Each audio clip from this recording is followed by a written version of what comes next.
Long ago, in the heart of the Ashanti lands, nestled between rolling hills and the shimmering waters of the Tono River, there lay a village known as Abomfi. It was a village of warm clay huts, where smoke curled lazily from cooking fires and children's laughter danced across the dusty paths.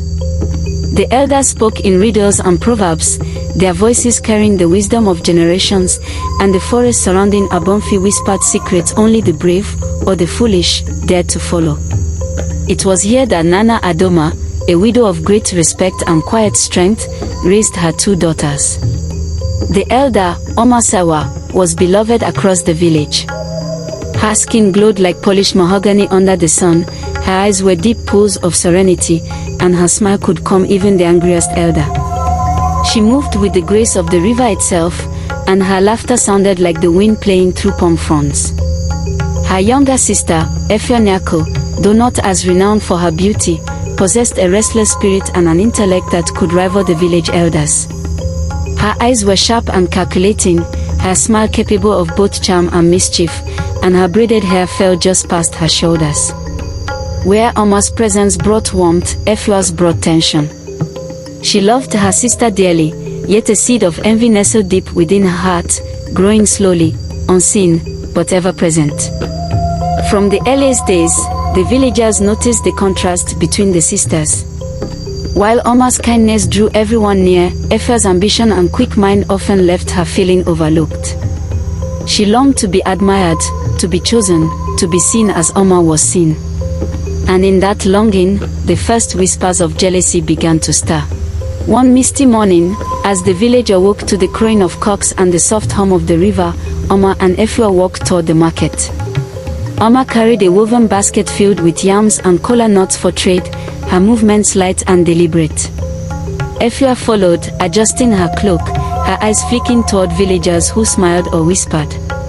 Oma, Efia said softly, almost to herself, do you think people notice me the way they notice you? Oma laughed gently, a sound that rippled through the morning air. Efia, do not trouble yourself. People notice what belongs to them. You have your gifts, your time will come. Efia's frown did not soften. Her mind churned with thoughts that gnawed at her heart. Cleverness, she realized, was not enough. She wanted admiration. She wanted love. She wanted the kind of attention that followed Oma wherever she went. That evening, the sisters sat outside their small hut as their mother peeled cassava. Her hands were lined and worn, yet steady and precise, each movement carrying the weight of generations. My daughters, Nana Adoma began, her voice low but firm, the river gives us fish, the forest gives us yams, and the heart brings both joy and sorrow. Never let your heart hunger for what belongs to another. Envy is the first step toward ruin. Oma nodded, understanding every word. Efia, however, felt the words lodge in her chest like a bitter seed. That night, she lay awake, staring at the ceiling of their hut, the shadow of her sister dancing in the flickering firelight. Thoughts of Oma's effortless beauty, her laughter, and the glances of Kojo Mensah, the young hunter from the neighboring village, twisted in her mind. I will have it. I will be seen. I will not be forgotten, whispered a voice in her heart. The village soon began preparations for the Festival of Queens, held once every 3 years to honor skill, virtue, and beauty. Maidens practiced their dances, wove intricate cloth patterns, and sang songs passed down from ancestors. Oma was chosen by the elders to lead the ceremonial dance, a role that brought admiration and prestige. Efia watched from the shadows, jealousy coiling around her like a serpent. Every smile directed at Oma, every cheer from the villagers, felt like a dagger in her heart. That night, she wandered to the riverbank, the tunnel shimmering under the moonlight, and whispered to the flowing waters. Why not me? Why must Oma always have it all? It was then that a figure appeared from the mist, a woman draped in a cloak of dark moth wings, leaning on a staff carved with twisting symbols. Her eyes glimmered like embers in the night. You seek what is not yours by birth, the old woman said, her voice a low rustle, but for a price, it may be yours. Efia, heart pounding, took a step closer. "What do you mean?" The woman extended a hand, revealing a small calabash, etched with symbols that seemed to shift in the moonlight. "Drink from this, and your desires shall be granted. Beauty, charm, attention, all that your heart craves. But beware, the calabash takes as much as it gives." Efua's eyes gleamed. She glanced back toward her sleeping sister, serene and radiant. A whisper, louder this time, surged from her heart. "I will have it. I will have it." She stepped forward into destiny. That night, the Tono River murmured secrets to the wind. The forest seemed to hold its breath.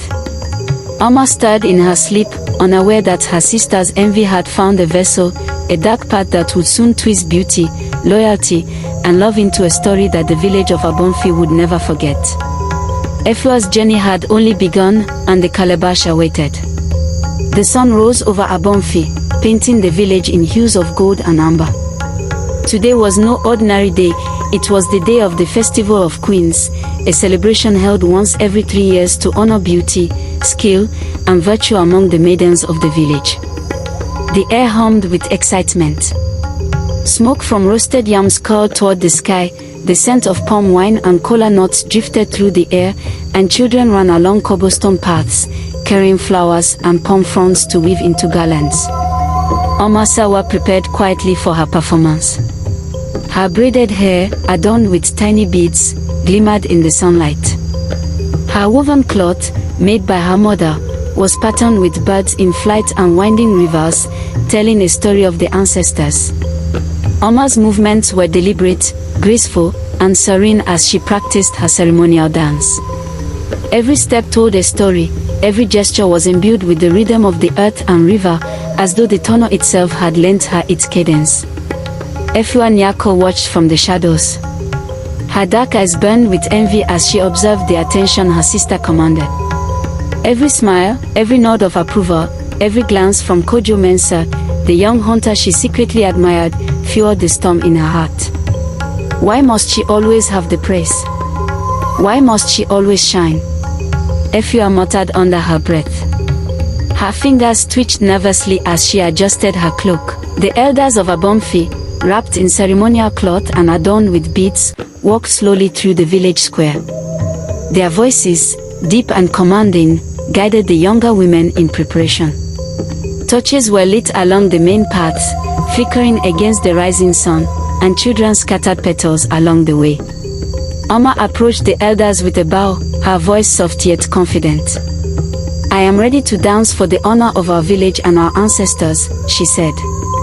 Her humility shone as brightly as her beauty. Efua's gaze remained fixed on her sister. Jealousy twisted inside her, gnawing at her heart. She clenched her fist, muttering to herself, "If I cannot be admired naturally, then I will make them notice me." The rhythmic beat of drums echoed across the village square. The singers' voices rose in harmony, weaving the songs of the ancestors into the warm morning air. One by one, the maidens stepped forward to display their dances, each telling tales of courage, love, and wisdom. When Oma took the stage, the villagers fell silent. Her every movement was like water flowing over stones, smooth, powerful, and mesmerizing. Her eyes sparkled with joy, not pride, and her smile invited admiration without demanding it. The villagers cheered, clapping in time with the drums. Kojo Mensah, standing at the edge of the square, could not hide the admiration in his gaze. "She dances as though the river itself carries her steps," he whispered. Efua, standing in the shadows, felt the sting of envy deepen. Each clap, each cheer, was a reminder of what she lacked. Her pulse quickened, and a thought long suppressed surged forward with frightening clarity. "I will have what she has. I will be seen." That night, Efua could not sleep. Images of Oma's dance, the villagers' cheers, and Kojo's approving glances replayed in her mind. She remembered the old woman by the river, the one who had promised a calabash capable of granting desires. She rose silently, slipping from the hut into the darkness. The forest awaited, dense and whispering with secrets. Moonlight shimmered on the Tono River, and the air smelled of wet earth and unknown magic. The old woman was there, waiting, her cloak a swirl of shadows. In her hands, the small calabash glimmered as if alive. "Do you seek it?" the woman asked, her voice like wind rustling through dry leaves. Efua nodded, heart hammering. I want to be seen, to be admired, to have what Oma has." The old woman's lips curved into a thin smile. "Then drink. But remember, every gift has its price. Beauty and attention can warm the heart, but envy and desire can burn the soul." Efua did not hesitate. She took the calabash and drank. A warmth spread through her body, a golden glow beneath her skin. Her braided hair shone with luster, her eyes sparkled, and her features seemed to perfect themselves as if the river, the forest, and the moon had conspired to remake her. She was more beautiful than Oma had ever been, more radiant than any maiden in Abonfi. But something within her shifted. Shadows clung to her movements, her reflection in the water seemed to move independently, a hint of a face she did not recognize. A whisper, darker than the river's song, tickled her ears. "The calabash takes as much as it gives. Be careful what you wish for." Efua, intoxicated by her newfound beauty, smiled. For the first time in her life, the villagers' eyes lingered on her. Whispers followed her as she walked through the village the next morning. Even Kojo, confused yet entranced, could not hide his curiosity. But the magic of the calabash was not without cost. Livestock began to fall ill, crops wilted unnaturally, and a faint chill lingered in the air even under the bright sun. Efua herself felt a growing emptiness inside her, a hunger that no praise or attention could fill. Yet she did not stop. Every glance, every compliment, every sigh of admiration seemed to fill the calabash, and with it, her power. Oma noticed the change. Her sister moved differently now, graceful, yes, but with a strange weight to her presence, as though shadows followed her. Oma's heart ached for Efua, sensing that something dark had taken root. That night, Oma dreamt of her sister by the river, drinking from a glowing vessel while unseen eyes watched from the trees. She awoke in a cold sweat, the river's whispers echoing in her mind.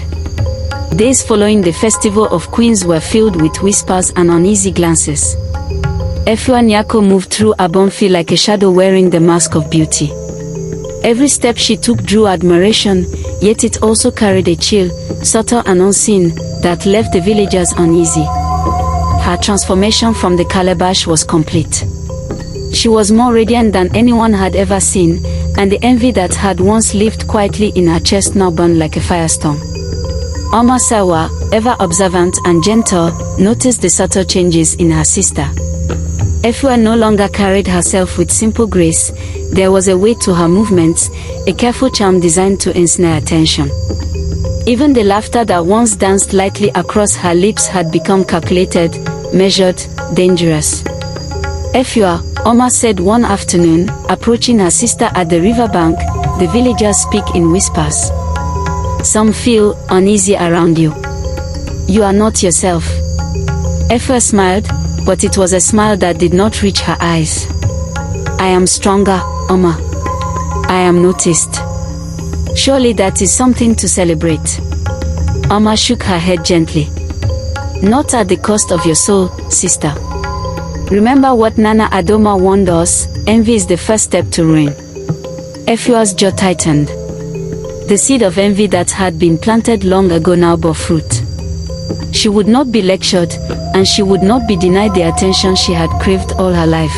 Across the village, the subtle ripples of unease spread. Livestock fell ill unexpectedly, and some crops withered despite the care of the farmers.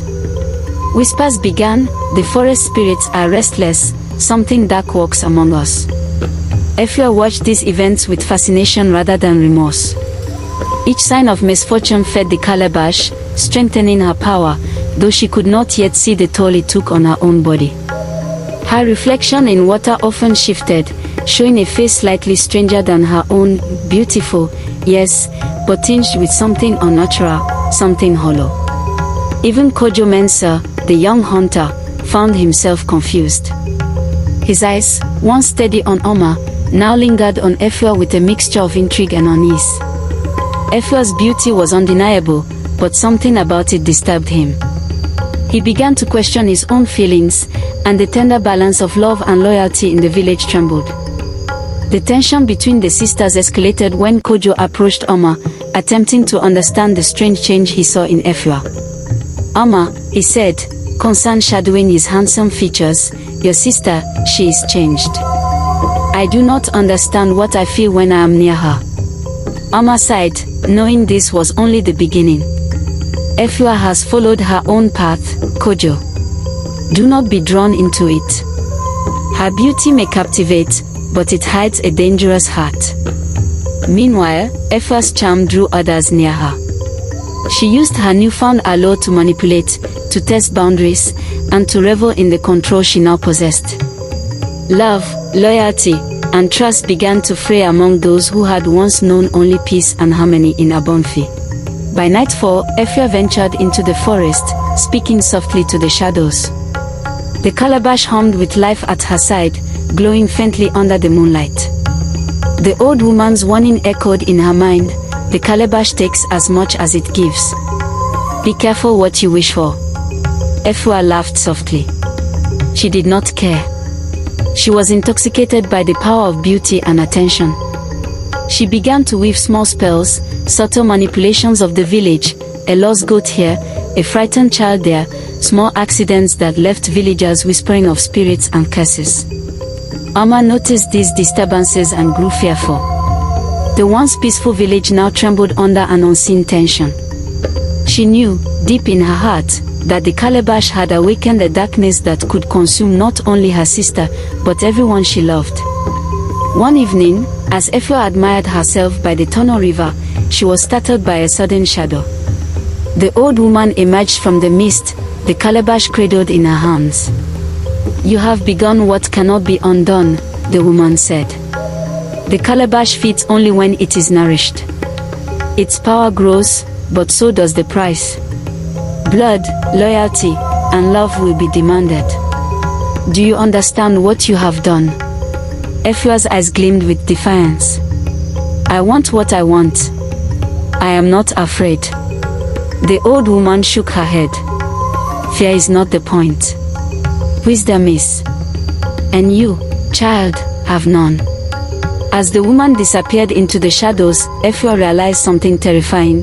The calabash's gift was not a blessing, it was a debt. And the debt would be paid in ways she had never imagined.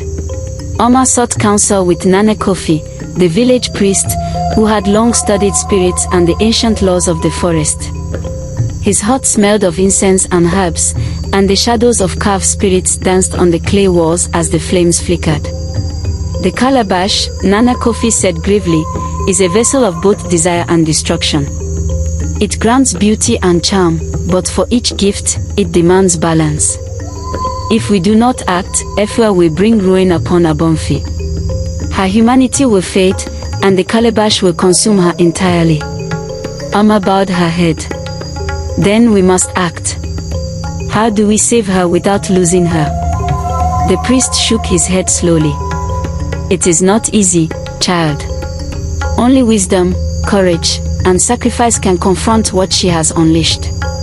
And beware, the calabash feeds strongest when envy and ambition are at their peak." Efua grew stronger each day, her beauty now unnaturally radiant, her voice enchanting, her movements mesmerizing. She could command attention without speaking, bend situations to her will, and even influence emotions subtly. Yet, in her reflection, shadows moved independently, sometimes forming faces of rage or despair. She laughed at her newfound influence over Kojo and others. She had become irresistible, but also more alone than ever. The calabash's whispers told her to keep going, to take more, to see what she could control next. One evening, while admiring herself by the river, she noticed the reflection of her sister standing behind her, calm and composed. Ama did not move, did not speak, yet the presence carried a weight that unsettled Efua. "You cannot stop me," Efua whispered to herself. I am the one they admire now. Oma stepped forward. Power without wisdom is dangerous, Efua. You are playing with forces you do not understand. This will consume you if you do not act wisely. Efua laughed softly, her voice carrying an almost sinister lilt. Then let it consume me. I am beyond your reach, Oma. That night, the calabash began to glow brighter than ever. Shadows in Efua's room stretched unnaturally, creeping along the walls and floor. The whispers grew louder, demanding a payment, a sacrifice that went beyond attention or admiration. She awoke to find her hands trembling. The reflection in the water was no longer entirely her own face, parts of it were twisted, hollow, inhuman. Panic gripped her for the first time, but she was too proud to admit weakness. Oma, sensing the danger, rushed to the riverbank, calling her sister's name. Efua. The calabash, it is consuming you. You must stop before it is too late. Efua's voice trembled slightly. I cannot. It gives me everything I desire. I cannot let it go. Oma's heart broke. She knew that confronting her sister would be the only way to save both Efua and the village, even if it risked her own safety. Oma enlisted the help of the elders and Nana Kofi. Together, they devised a plan to separate Efua from the calabash long enough to break its hold. They prepared protective charms, ancient prayers, and herbs to weaken the calabash's influence. That night, a storm rolled over Abonfi. Lightning flashed across the hills, rain fell in torrents, and the wind carried the cries of frightened animals. Efua, standing at the river's edge, held the glowing calabash, feeling its pull stronger than ever. Oma stepped forward, chanting the prayers the priest had taught her. Efua, listen to me. This path will destroy you and everyone you love. The calabash is not a gift, it is a curse. Efua's eyes, usually so fierce, flickered with uncertainty. The shadows around her twisted violently, clawing at the ground and sky. The river itself seemed to roil in response to the calabash's power. Step back, Oma. Efua shouted, her voice trembling with both anger and fear. I am powerful now. You cannot take this from me. The calabash paused violently, glowing brighter than ever, as if alive. Shadows spilled from it, riding and twisting into forms of faces from the past, spirits of those who had once succumbed to envy. They whispered warnings, cries, and lamentations, echoing in the hearts of all who watched. Efua's laughter faltered as she glimpsed the horrors trapped within the calabash. For the first time, she saw the truth, beauty, admiration, and power granted by the calabash came at a cost far greater than she had imagined. You tricked me, she screamed, her voice cracking. I only wanted to be seen. I only wanted to be loved. Oma's voice was steady, gentle yet firm. And that is why you must let it go. Love is not taken by force. Admiration is not gained through envy. The calabash cannot give what you truly seek, it only reflects what you already have within. With tears in her eyes, Oma approached Efua, extending her hands. Trust me, sister. Let us end this together. The calabash paused violently, resisting, shadows riding violently around Efua. She hesitated, caught between desire and fear. Then, with a shuddering breath, she let go. The calabash fell into the river, sinking beneath the turbulent waters. A blinding light erupted, and shadows shrieked as they were pulled into the depths. Efua fell to her knees, trembling. The unnatural glow faded, leaving her exhausted but alive. Her perfect beauty softened, revealing the human warmth beneath. The villagers gasped and whispered in awe. The storm began to abate, lightning subsiding, rain easing, and the Tono River's water settling into calm repose. In the days that followed, Abonfi slowly returned to its peaceful rhythm. Crops revived, animals recovered, and the river flowed clearly once more. Efua, humbled and remorseful, approached Oma. I see now, Efua said softly, her voice trembling. I wanted what I could not have, and I nearly destroyed everything, everyone. I am sorry.